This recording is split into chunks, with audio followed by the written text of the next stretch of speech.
As you gently settle into a comfortable position, letting the weight of the day drift away, we begin a calm journey through one of the most fascinating and influential eras of human history, the rise and reign of Augustus, and the long story of the Roman Empire.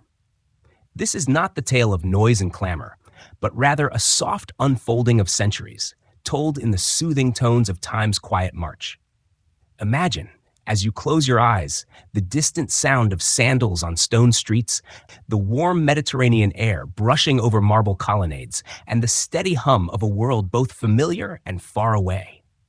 The Roman Empire is more than a sequence of battles, rulers, and laws. It is the story of how a small settlement by the Tiber River became the most powerful force the ancient world had ever known. At its heart stands Augustus, once called Octavian, the adopted son and heir of Julius Caesar. His reign marks the pivotal moment when the fragile Roman Republic gave way to imperial rule, setting the course for centuries to follow. In exploring Augustus, we explore not only a man, but also the transformation of society, politics, and culture on a scale that continues to shape our world today. Let us begin with the setting. Rome in the 1st century BCE. The city is alive with ambition, tension, and conflict. The Republic, once proud of its senators and citizens, is stretched to breaking point. Civil wars have scarred the land. Great men, Marius, Sulla, Pompey, and Julius Caesar, have risen and fallen, each pulling Rome toward something new, yet leaving behind division and bloodshed. Into this storm, Augustus steps quietly, a young man with a careful demeanor and sharp mind. He does not blaze forth like a conqueror at first glance, yet his patience and precision soon allow him to surpass all rivals. But Augustus is only the beginning of a much larger narrative. His reforms stabilize Rome after years of turmoil, but they also gently shift the balance of power away from shared governance toward a single guiding hand. He presents himself not as a king, Romans despise that word, but as the first among equals, the princeps. Through this subtlety, he establishes the framework of empire without seeming to crush the traditions of the Republic. In this balancing act, Augustus shows both political genius and extraordinary foresight. As we move through this story, we will not hurry. Like a quiet stroll through a gallery of marble statues, frescoes, and maps, we will pause to notice the details. The daily lives of Roman citizens, their bread and oil, their baths and forums, are as important as the deeds of generals. We will linger on the structures of power, on temples and amphitheaters, on the art and literature that flourish under imperial peace, the Pax Romana. In doing so, the Roman Empire becomes not only a story of rulers, but a lived world of millions, whose rhythms continue to echo in our own societies. This tale is vast, reaching across centuries, from Augustus to the long twilight of Rome in the west and even beyond, as Byzantium carries the flame eastward. The roads Rome built still trace across landscapes. Its laws, languages, and philosophies still underpin many of our institutions. As you let your breathing slow, think of Rome not as distant or abstract, but as a living thread woven into the fabric of your daily life. When you see an arch, a dome, or a senate, you are glimpsing Rome's reflection. When you hear words like justice, citizen, or empire, you are brushing against ideas the Romans sharpened. Throughout this gentle exploration, we will flow in chronological order, beginning with Augustus and the foundations he laid. From there, we will move into the grandeur and challenges of the imperial system, touching on emperors who followed, on the spread of Roman roads and aqueducts, on the meeting of diverse cultures under one empire. We will not rush through the rise and fall, but instead drift along with the centuries, noting how Rome adapts, expands, contracts, and finally transforms. To guide you through this night of learning, the narrative will be calm and deliberate, like the turning of ancient pages. Each section will illuminate a new facet: the man Augustus himself, the government he shaped, the life of ordinary Romans, the expansion across continents, the cultural flowering, the crises and recoveries, and the eventual fading of the Western Empire. By the end, you will have traced not just a ruler, not just an empire, but the continuity of human ambition and adaptation. For now, allow the mind to rest in imagery. Imagine the slow opening of Rome's marble gates, a city with bustling markets, senators in flowing togas, and soldiers returning from campaigns along the Rhine and the Nile. Above them, Augustus stands serene, his statue in bronze or marble, capturing both the strength of command and the calm of a new order. This is where we begin, with a single man at the turning point of an ancient republic, a man whose quiet conquest of power would leave a legacy still felt 2 millennia later.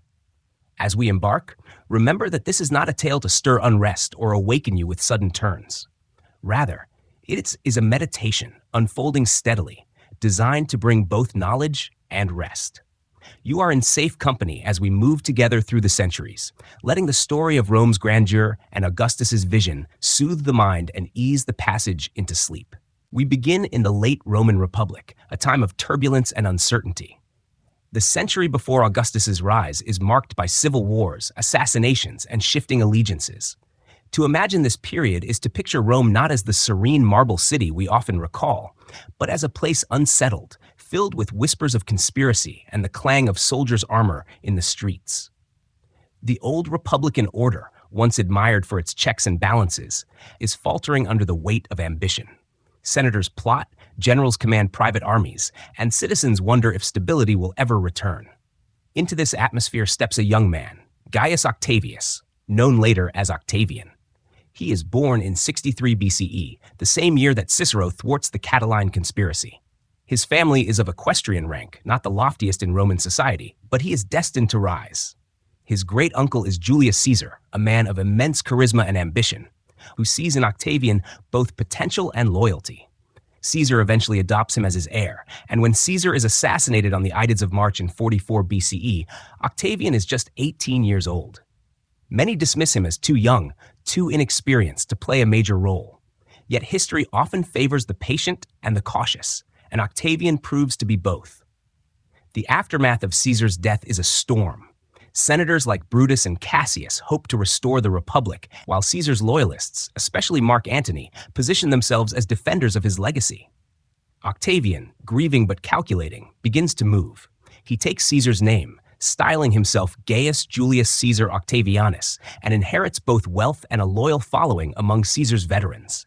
He cleverly uses this inheritance not to declare himself openly, but to insert himself into the delicate balance of power. The first steps are hesitant. Antony, far older and battle-tested, sees Octavian as a mere boy. But Octavian begins to win soldiers to his side, reminding them of their loyalty to Caesar. He also cultivates support among the people, who revere Caesar's memory.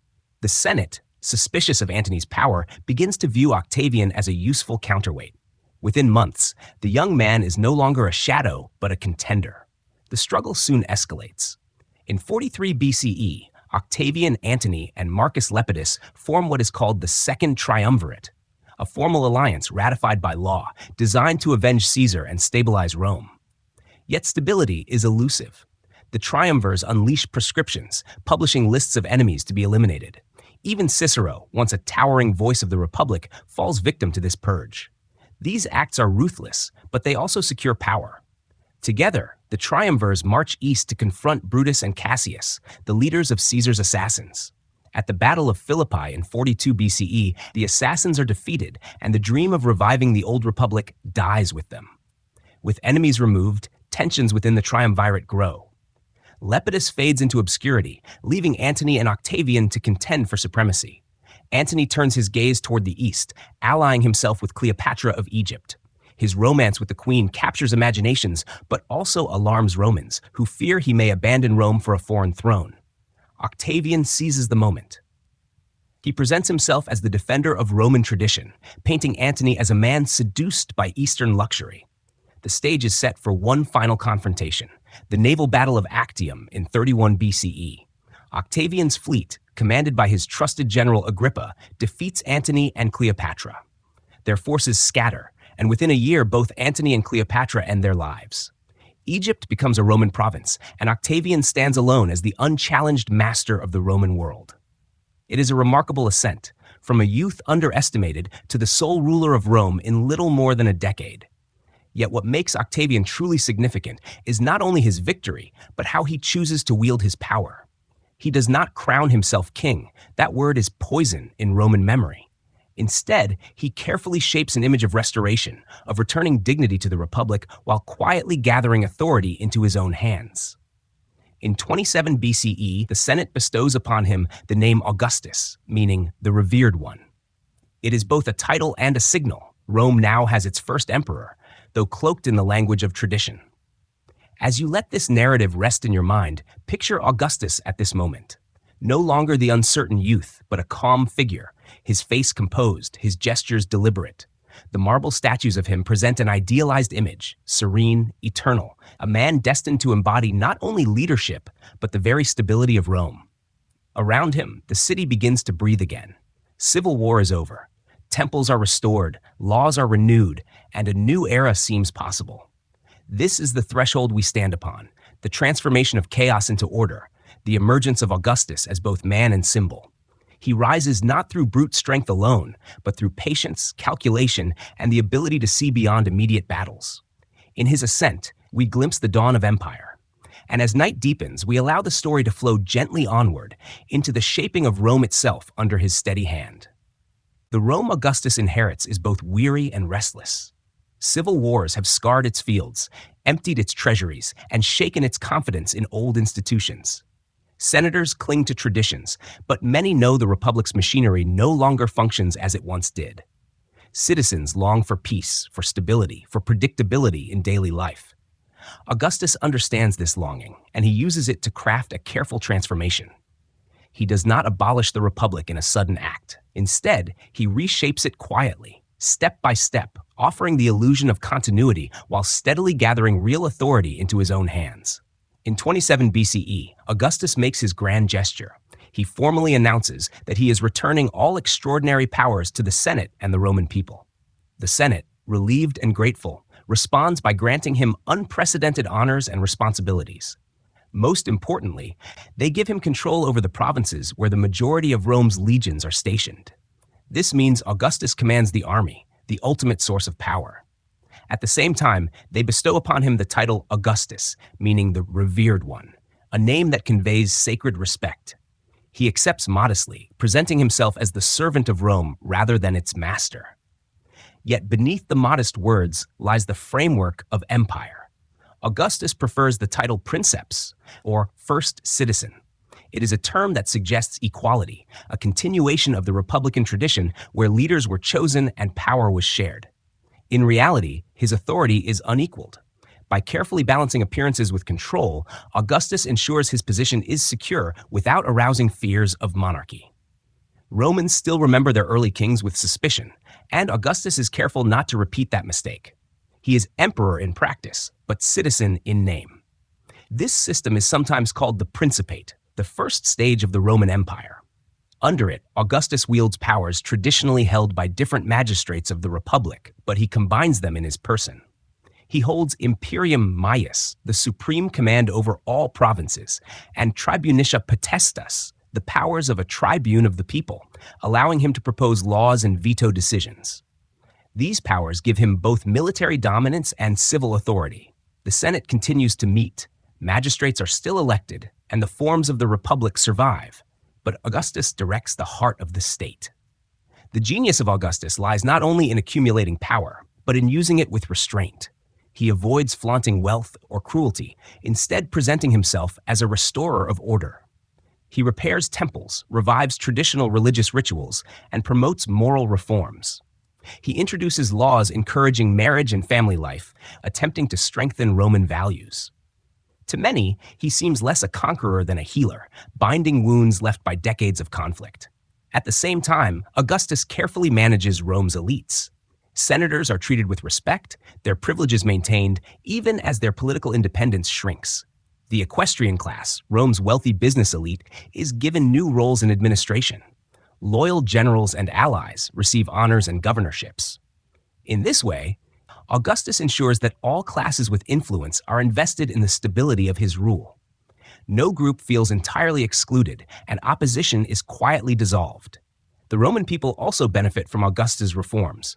He provides grain distributions to feed the city, organizes festivals and games, and invests in public works. Roads are repaired, aqueducts expanded, and new monuments rise in marble. The city itself becomes a symbol of renewal. Augustus famously declares that he found Rome a city of brick and left it a city of marble. This transformation is not merely cosmetic. It reassures citizens that prosperity has returned, that Rome is once again at the center of a vast, orderly world. Still, Augustus does not eliminate all challenges. He must navigate succession, as the Republic has no tradition of hereditary monarchy. Throughout his life, he promotes different heirs. First his nephew Marcellus, then his friend Agrippa, then his grandsons Gaius and Lucius. Fate removes them one by one, and eventually Augustus settles on Tiberius, his stepson, as his successor. This question of succession will haunt emperors for centuries, as the empire outgrows the republican structures designed to manage leadership transitions.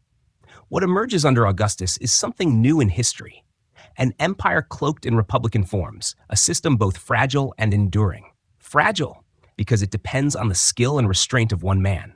Enduring, because it creates patterns that will last for centuries. The Senate continues to debate, but its voice is muted. Magistrates continue to govern, but under Augustus's guidance. The legions remain loyal, but their loyalty is tied to the emperor above all else. Rome's republic has not vanished entirely, but it has been transformed beyond recognition. As we drift through this transition, it is worth pausing to reflect on the quiet subtlety of Augustus's conquest. He does not claim to be a god, though he allows temples to be built in his honor. He does not dissolve the Senate, though he reduces its influence. He does not abolish elections, though their outcomes are carefully managed. In every gesture, Augustus balances tradition with innovation, reassuring his people while reshaping their world. Imagine, as you listen, the Forum of Augustus, a grand public space lined with marble, statues of Rome's heroes standing tall. Citizens gather here, perhaps sensing that something profound has changed, though the forms around them feel familiar. The Republic has given way to empire, not with the clash of armies in the streets, but with the soft persistence of one man's vision. And as the night deepens, we allow ourselves to move onward into the daily life of Romans who now live under the quiet authority of Augustus, their first emperor. With Augustus secure at the helm, Rome settles into a new rhythm. To understand the empire he shapes, we must look beyond marble forums and senatorial decrees to the ordinary lives of the people. For Rome is not only its emperors and generals, it is bakers and potters, merchants and slaves, mothers and children, all of whom give life to the eternal city. Let us imagine ourselves strolling through the streets of Rome during the reign of Augustus. The sun rises over the 7 hills, casting a warm glow across rooftops of clay tiles. The air is already busy with the sounds of vendors calling out their wares, the creak of carts over cobblestones, the chatter of citizens heading to market. Rome is a city of nearly 1 million people, the largest the world has yet seen, alive with energy and constant motion. Housing defines much of daily life. The wealthy live in domus, single-family houses with atriums, courtyards, and frescoed walls. These homes are retreats of comfort, decorated with mosaics and filled with the fragrance of gardens. Most Romans, however, inhabit insulae, multi-story apartment blocks made of brick and wood. These can be crowded and unsafe, with fire and collapse as constant dangers. Yet they are filled with neighbors and the hum of daily interaction. Clothes are washed, bread is baked, children play in stairwells, and news is passed from balcony to balcony. Food is both necessity and ritual. Bread is the staple, distributed through grain doles provided by the state. Alongside it, people enjoy olives, cheese, fruits, and, when fortune allows, fish or meat. In market stalls, spices from the east and garum, a pungent fish sauce beloved by Romans, add flavor to humble meals. Wealthier citizens dine on more elaborate spreads, exotic fruits, roasted game, and wine served in abundance. Meals are not only nourishment, but social events, occasions to gather and converse, to linger over conversation and laughter. Water flows into the city through aqueducts, engineering marvels that bring fresh supplies from distant hills. Public fountains line the streets, and bathhouses, open to all classes, provide both hygiene and leisure. To step into a Roman bath is to step into the heart of social life. Warm pools, steam rooms, and cold plunges soothe the body, while conversations drift across marble halls. Here, deals are struck, gossip is exchanged, and friendships are renewed. Augustus himself promotes the expansion of these facilities, recognizing their importance to civic harmony. Religion shapes daily routines as well. Romans honor household gods, the lares and penates, with small shrines inside their homes. Offerings of food, wine, or incense mark family rituals. Beyond the household, temples to Jupiter, Juno, Mars, and countless others rise across the city. Augustus restores many shrines, linking his rule with divine favor. Festivals punctuate the calendar, filling streets with processions, music, and games. Even sleep is thought to be touched by the gods, dreams carrying hints of their will. Entertainment draws citizens together. Theaters present comedies and tragedies, often adapted from Greek originals.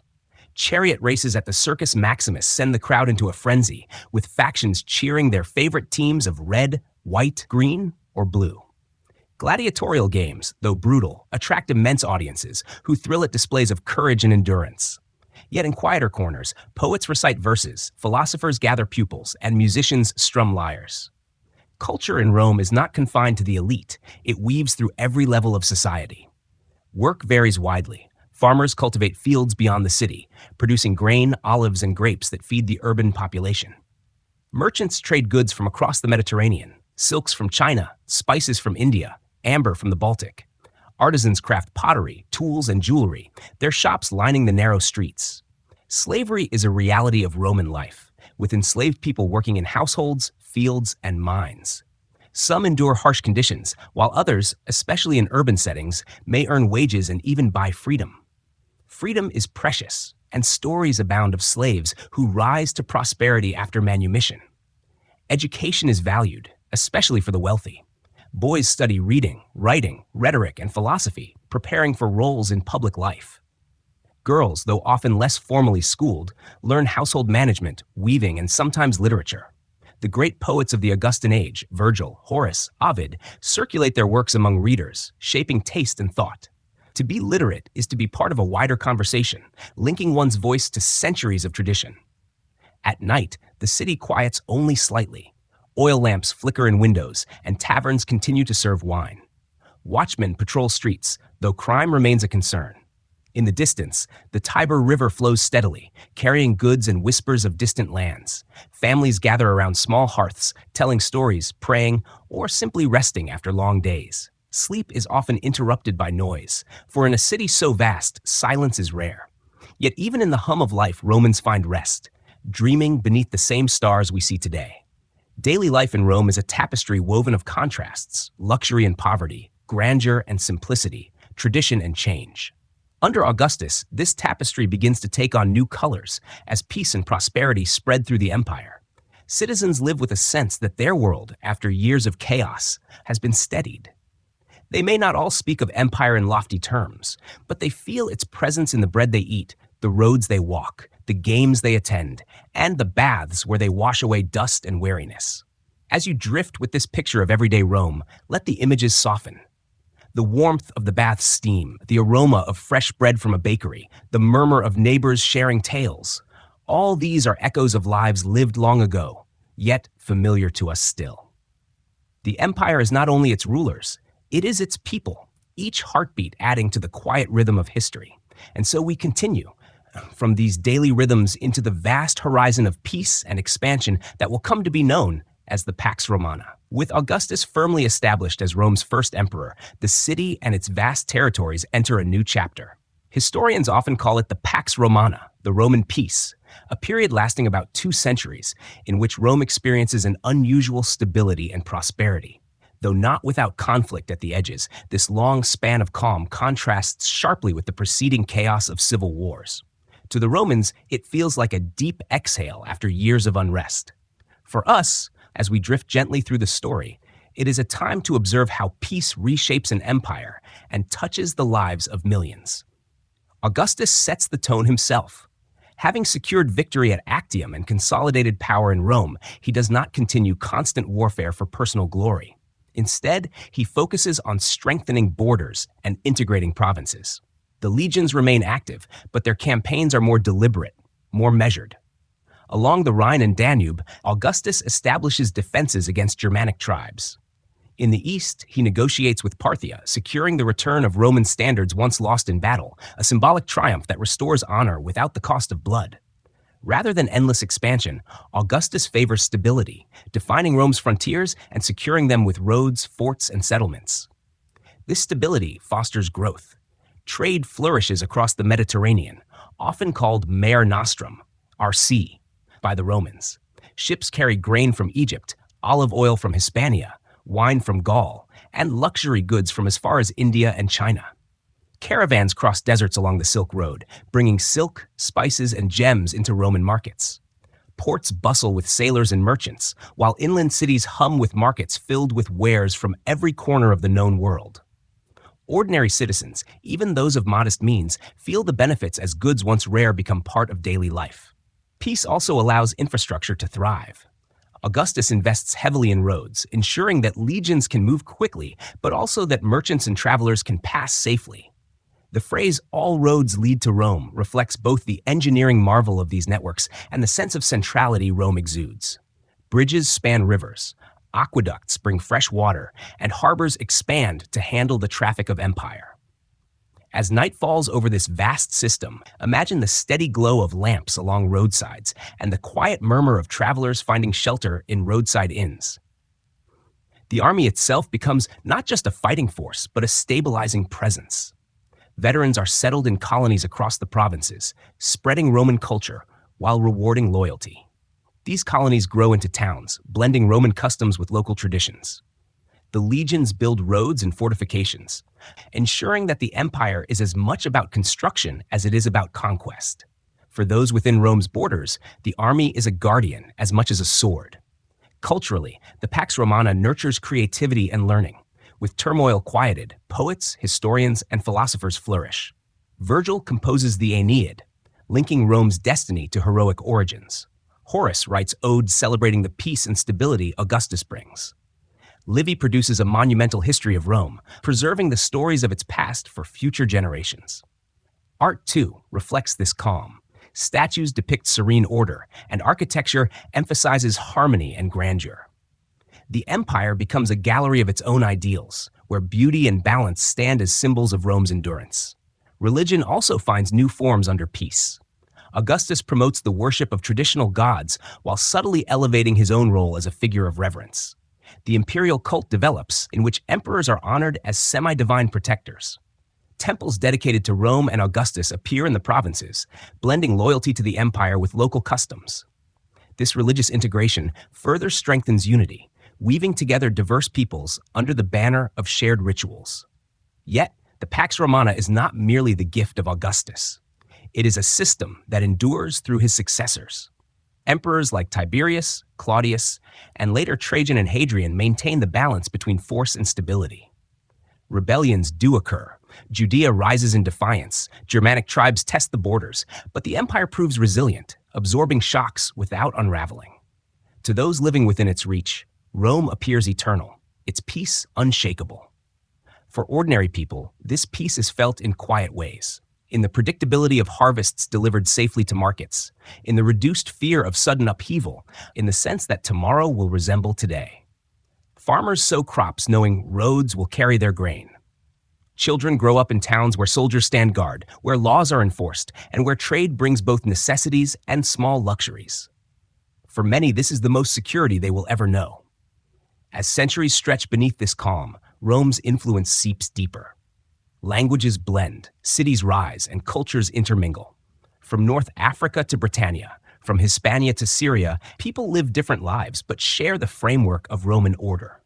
Coins bearing the emperor's image circulate everywhere, a constant reminder that though the empire is vast, it is bound together under one authority. As we let this vision rest in the mind, imagine drifting across the empire as if on a gentle current.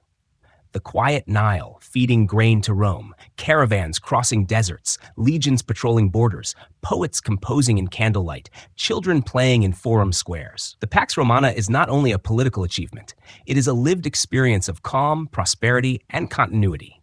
It is the still water after a storm, the soft glow of a lamp in a once darkened home. This peace will not last forever, but for now, in the age of Augustus and his successors, Rome basks in stability. And so, as we drift forward, we turn our gaze to the monuments that embody this era. Stone and marble creations that continue to rise, even in our imaginations, as symbols of power and permanence. When Augustus reflects on his accomplishments late in life, he declares that he found Rome a city of brick and left it a city of marble. Though not literally true, much brickwork remains, the phrase captures the essence of his vision. Architecture and monuments are more than decoration. They are instruments of memory and power, symbols that teach, inspire, and reassure. To walk through Rome in his time is to wander through a landscape transformed where buildings embody the values of stability, grandeur, and continuity. Let us begin in the heart of the city, the Forum. This public square, already centuries old, is both marketplace and political center. Augustus reshapes it to reflect his vision of Rome renewed. The Forum of Augustus, adjacent to the old Republican Forum, rises with gleaming marble porticos and statues of Rome's great men. At its center stands a temple to Mars Ultor, Mars the Avenger, commemorating Augustus's victory at Philippi over Caesar's assassins. Yet the design is not merely celebratory, it is didactic. Each statue, each inscription reminds citizens of Rome's history and destiny, tying Augustus firmly to that continuum. Nearby, the Ara Pacis, the altar of peace, presents perhaps the most serene expression of imperial ideology. Constructed to honor the peace brought by Augustus, its marble reliefs depict processions of priests, magistrates, and the imperial family, blending civic life with sacred imagery. Flora and fauna swirl across its panels, symbolizing abundance and fertility. To stand before it is to feel the intertwining of prosperity and order, a vision of harmony extended across the empire. Even today, its carvings seem to breathe calm, a frozen hymn to stability. Monuments extend beyond temples and forums. Infrastructure itself becomes monumental. The aqueducts, with their elegant arches spanning valleys, are feats of engineering and symbols of care for the public. The Aqua Virgo, built under Augustus, brings fresh water into Rome, feeding baths, fountains, and households. Roads, too, are monuments in their way. Paved with stone, lined with milestones, and stretching across provinces, they testify to Rome's reach and endurance. To travel them is to sense the empire's unity, each step echoing the heartbeat of Rome. Amphitheaters and theaters also rise in this era, blending entertainment with architectural magnificence. The Theater of Marcellus, dedicated by Augustus in memory of his nephew, offers seating for thousands, with elegant arcades of arches and columns. Here, comedies and dramas play out before vast audiences, a reminder that Rome is not only about conquest, but also culture. Later generations will build larger amphitheaters, including the Colosseum, but Augustus's contributions lay the foundations for this architectural tradition. Private homes and villas also reflect this marble transformation. Wealthy Romans decorate their atriums with mosaics and frescoes, scenes of myth and daily life captured in vivid color. Villas outside the city boast sweeping views, colonnaded gardens, and pools that mirror the sky. Though ordinary citizens in Insulae live more modestly, even they witness the transformation of their city. New baths, repaired roads, and public works that improve daily existence. Augustus ensures that all can feel in some way the grandeur of his reign. Beyond Rome, monuments spread across the provinces, carrying imperial imagery far from the capital. In Gaul, Spain, and North Africa, triumphal arches rise, carved with victories and processions. Temples dedicated to Rome and Augustus blend Roman design with local traditions, weaving conquered peoples into the fabric of empire. In the East, Greek styles merge with Roman forms, creating hybrid architectures that speak of cultural blending. These monuments are not merely stone, they are political statements, visible reminders of Rome's presence and protection. The symbolism of these works cannot be overstated. They teach citizens who Rome is, where it has been, and where it is going. The Temple of Mars Ultor declares vengeance and justice. The Ara Pacis sings of peace. The aqueducts embody care and abundance. Each structure whispers reassurance. Rome is strong. Rome is eternal. Rome endures. Citizens strolling past them internalize these lessons, even without conscious thought.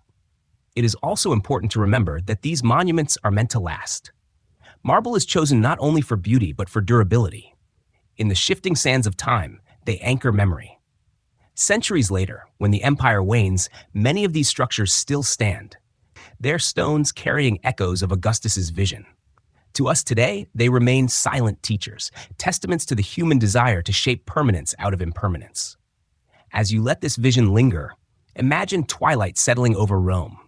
The marble of temples and forums glows softly in the fading light, aqueducts cast long shadows, and the murmurs of citizens drift through colonnades. These monuments, steady and unmoving, stand like guardians of peace. They embody not only Augustus's reign, but the empire's promise: order carved into stone, stability inscribed in marble. And as night deepens, we continue gently onward from these monuments of power to the flourishing of culture, art, literature, and legacy that blossoms under the calm of the Pax Romana. When war subsides and stability takes root, the creative spirit awakens. Under Augustus, Rome enters a cultural flowering that shapes art, literature, and thought for centuries. The emperor understands the power of culture, not as mere entertainment, but as a force that binds society, communicates ideals, and cements his legacy. To wander through Augustan Rome is not only to see marble monuments, but also to hear verses, admire sculptures, and sense the quiet confidence of a people rediscovering their voice. Poetry lies at the heart of this cultural moment. Augustus and his advisor Maecenas act as patrons, supporting poets who celebrate Rome's grandeur and the new order. Virgil, the greatest of them, composes the Aeneid, an epic tracing Rome's origins to the Trojan hero Aeneas. This poem is more than myth, it is political vision. By linking Augustus to a heroic past, Virgil affirms Rome's destiny to rule and Augustus's role in fulfilling it. The verses flow with dignity and calm, weaving themes of duty, sacrifice, and divine guidance. Even centuries later, the Aeneid remains a cornerstone of Western literature, its cadences echoing in classrooms, libraries, and quiet reflections by lamplight. Horace, another poet nurtured by Maecenas, writes odes and satires that celebrate simplicity, friendship, and the contentment of peace. His phrase "carpe diem," seize the day, reminds us of the fleeting nature of life and the importance of living with grace. Horace praises Augustus while also capturing the quieter joys of vineyards, countryside retreats, and conversations over wine. In his lines, we glimpse not only imperial grandeur, but the rhythms of everyday pleasure, the gentle beauty of life lived in balance. Ovid, by contrast, embodies wit and playfulness. His Metamorphoses strings together myths of transformation, from Daphne turning into a laurel tree to Narcissus gazing into his own reflection. The stories flow like a river, playful yet profound, exploring themes of change and desire. Yet Ovid's irreverence eventually clashes with Augustus's moral reforms, and he is exiled to the distant Black Sea. Even so, his poetry endures, influencing storytellers across centuries. His exile is a reminder that art thrives under patronage, but also tests the boundaries of power. Prose, too, flourishes. Livy composes a vast history of Rome from its legendary founding through his own time. His work blends fact with moral lesson, emphasizing Rome's resilience and virtue. Though not all details are precise, his narrative style shapes how Romans understand themselves. History under Livy's pen becomes not just record, but mirror, reflecting ideals for citizens to emulate. Sculpture and painting complement these literary achievements. Portraiture under Augustus shifts toward idealization. Statues depict him as eternally youthful, serene, and godlike, even as he ages in reality. The famous statue of Augustus at Prima Porta shows him in military dress, arm raised in command, calm yet authoritative. Around him, art portrays not chaos but harmony, family life, agricultural abundance, divine favor. Reliefs, frescoes, and mosaics decorate homes and public spaces, turning the city itself into a gallery of imperial values. Architecture, too, is infused with cultural meaning. The transformation of Rome into marble is not only about grandeur, but about symbolism. Each column, each arch, each pediment tells a story of Rome's endurance. Augustus ensures that culture is not confined to elites, but shared widely. Public spaces, baths, theaters, and temples make beauty accessible, weaving it into the fabric of daily life. Citizens live surrounded by reminders of peace, prosperity, and unity. Education spreads alongside these cultural achievements. Boys study ready rhetoric and literature, often memorizing lines from Virgil or Horace. Girls, while less formally schooled, also absorb cultural values through family instruction. Literacy grows, and with it, participation in the shared conversation of Roman identity. Scrolls circulate through libraries, their words carrying ideas from one generation to the next. What emerges under Augustus is a carefully curated harmony of art and authority. Poets and artists sing of peace, abundance, and Rome's destiny. Historians preserve the past as moral lesson. Sculptors and architects embody ideals in stone. Together, they craft a vision of empire, not as oppression, but as order, not as domination, but as destiny. For us, as we drift through this cultural landscape, it is soothing to imagine the glow of oil lamps in Roman homes, the soft murmur of recited poetry, the brush of stylus on wax tablet. These are not distant relics, but human acts of creativity, the same impulse that drives art and song today.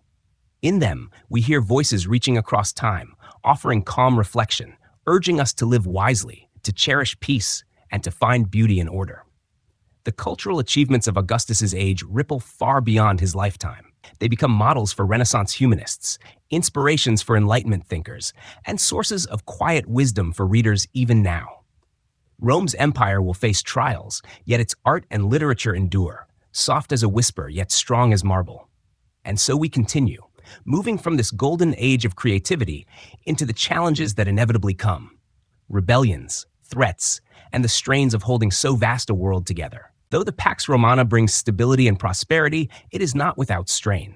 The empire Augustus shapes is vast, stretching from the Atlantic shores of Hispania to the deserts of Syria, from the forests of Germania to the sands of North Africa. Governing such a territory is a task of immense complexity. Beneath the surface, calm, tensions simmer. Rebellions, rivalries, and external pressures test the durability of Rome's new order. One of the first challenges comes from the provinces. While many accept Roman rule, others resist. In the north, Germanic tribes prove especially difficult to subdue. In 9 CE, the legions suffer a catastrophic defeat in the Teutoburg forest, where an alliance of Germanic warriors ambushes and destroys 3 Roman legions under the command of Publius Quinctilius Varus. The loss shocks Rome deeply, and Augustus, upon hearing the news, is said to cry out, "Varus, give me back my legions." This disaster halts further expansion into Germania and highlights the limits of Roman control. The empire learns that its borders must be defended carefully, not endlessly extended. In the east, the Parthian Empire remains a rival.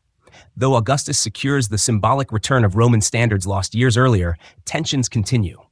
Diplomacy and cautious balance define relations with Parthia, as Rome learns to coexist with a powerful neighbor rather than seek outright conquest.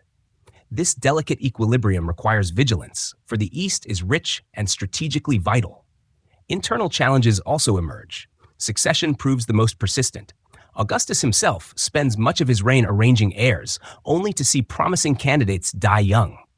His eventual successor, Tiberius, is capable but unpopular, known for his sternness and retreat into isolation. Future emperors face similar dilemmas. Some inherit smoothly, while others seize power through intrigue or force. The system Augustus designed, blending republican forms with imperial power, does not guarantee stability after his death. Each transition becomes a moment of uncertainty, a test of the empire's resilience. Rebellions flare within the provinces as well. In Judea, religious and cultural tensions make Roman rule difficult. Although Augustus manages to govern through client kings like Herod, unrest simmers. Later emperors face revolts, some of which erupt into full-scale wars. In Britain, too, resistance emerges as tribes push back against Roman presence. These uprisings remind the empire that peace at the center does not erase conflict at the edges. The legions themselves pose challenges. While they are Rome's shield, they are also a source of political power. Soldiers swear loyalty to their commanders, and ambitious generals can use this loyalty to challenge imperial authority. The civil wars of the late Republic remain vivid warnings, and emperors must constantly balance rewarding their armies with preventing them from growing too independent. Veterans are settled in colonies, but the potential for discontent lingers if pay or honors fall short. Economically, the empire must sustain itself. Rome depends on grain from Egypt and North Africa to feed its immense population. A bad harvest, disruption of trade, or unrest along shipping routes can threaten famine. The state manages carefully, distributing grain through the annona, but the scale of the task is immense. Maintaining roads, aqueducts, and garrisons across thousands of miles requires steady revenue, often drawn from taxes in the provinces. The burden sometimes sparks resentment, reminding subject peoples that Rome's peace comes at a cost. Culturally, too, tensions simmer. Rome prides itself on order, but it governs a diverse population with varied traditions, languages, and religions. Integrating these differences is both strength and challenge. Some adopt Roman customs eagerly, blending local identities with Roman citizenship. Others resist, clinging to traditions that clash with imperial authority. Augustus and his successors promote unity through law, infrastructure, and the imperial cult, but diversity always carries the potential for friction. Even within the city of Rome, peace is not absolute. Fires, floods, and crime trouble daily life. Augustus creates new offices, such as the vigils, to act as firefighters and watchmen, but dangers persist. Social inequality remains stark. While elites live in luxury, the poor crowd into insulae, vulnerable to hardship. Bread and circuses soothe tensions, yet the gap between classes never disappears. And yet, Rome endures.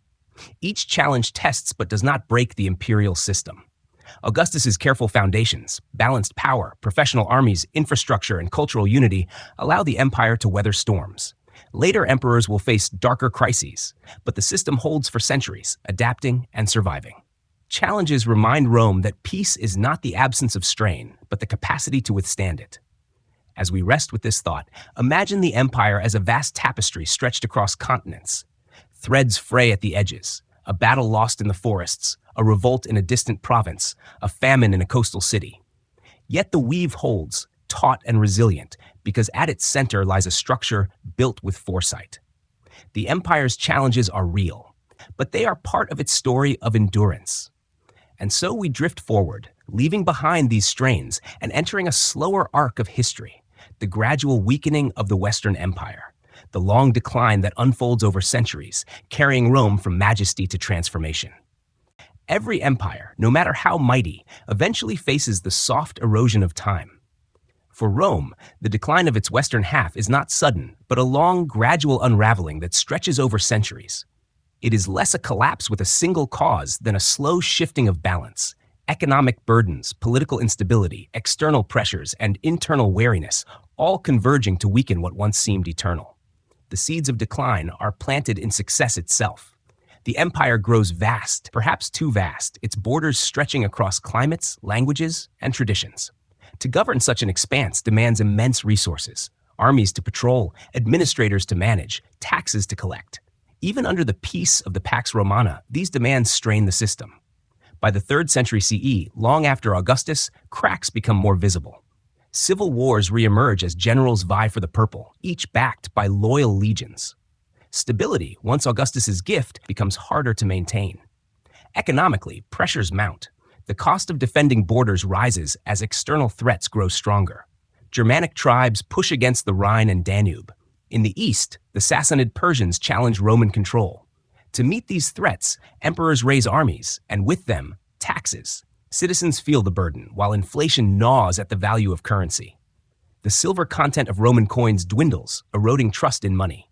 Commerce slows, and prosperity, once widespread, contracts.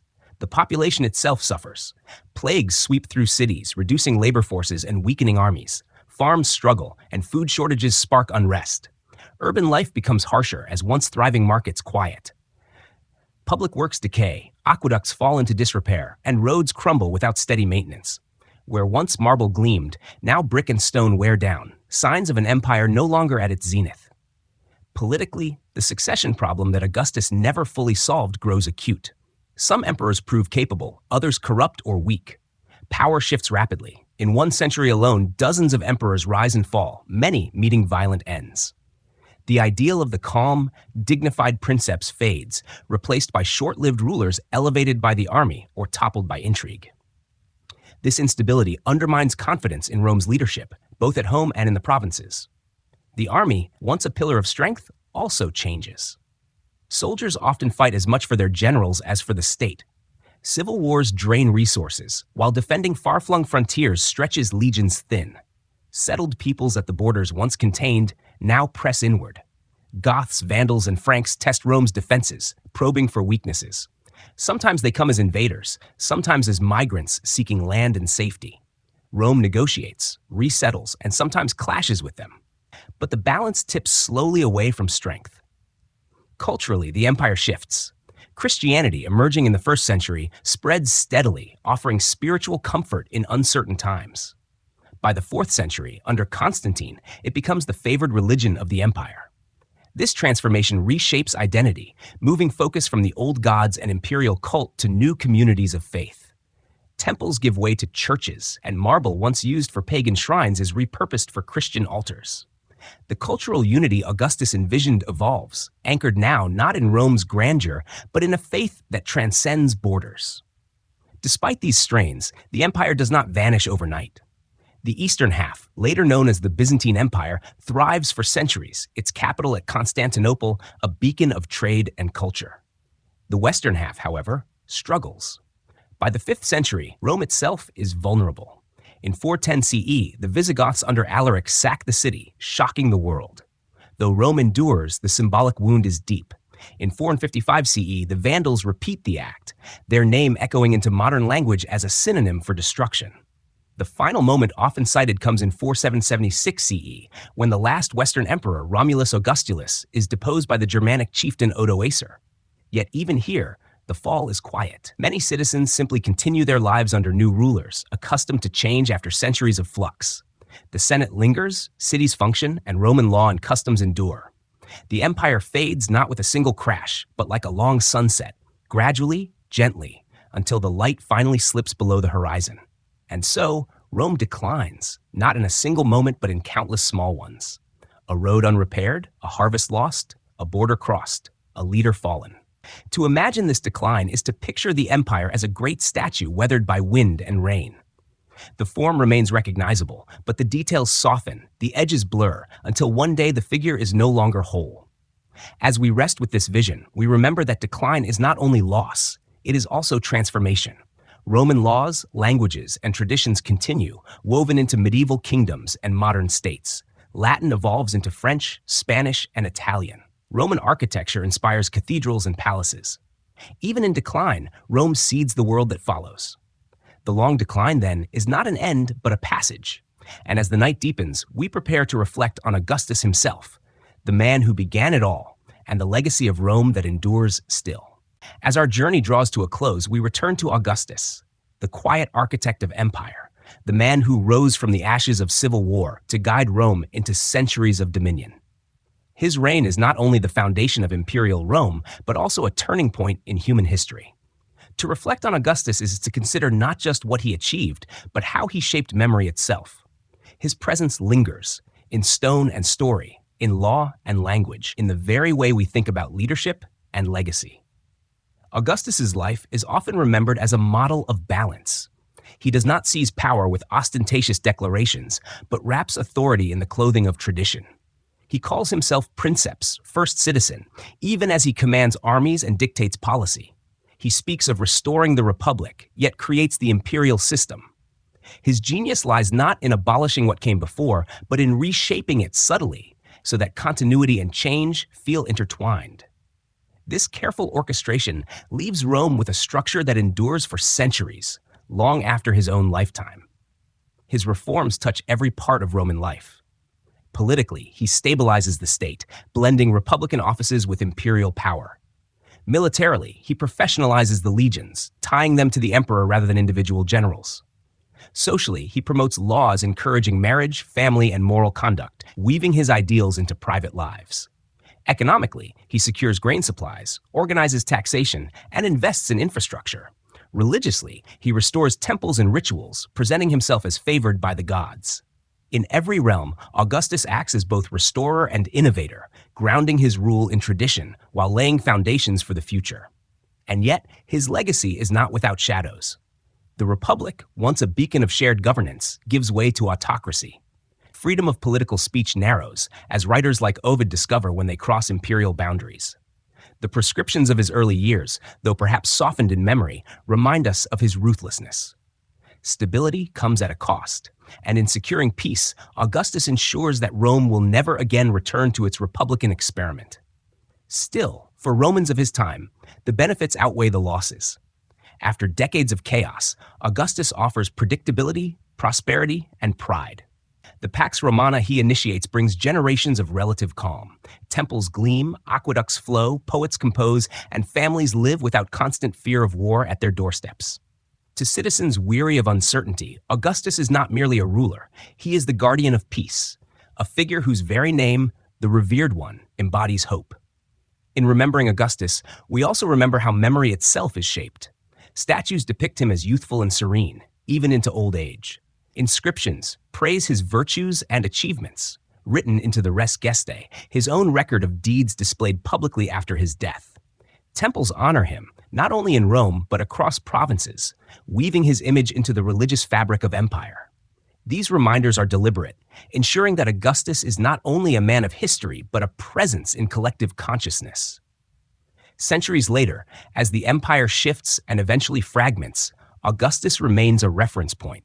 Medieval kings look to him as a model of centralized authority.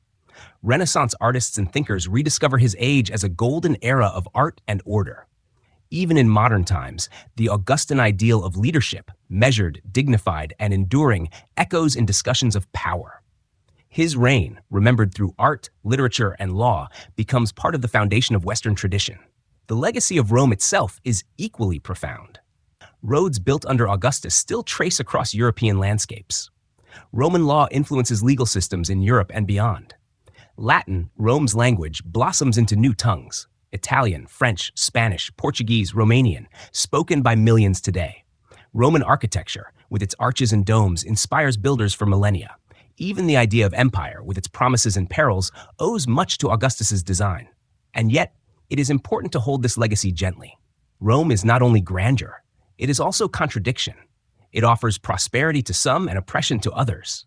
It builds aqueducts and arenas, but also relies on slavery.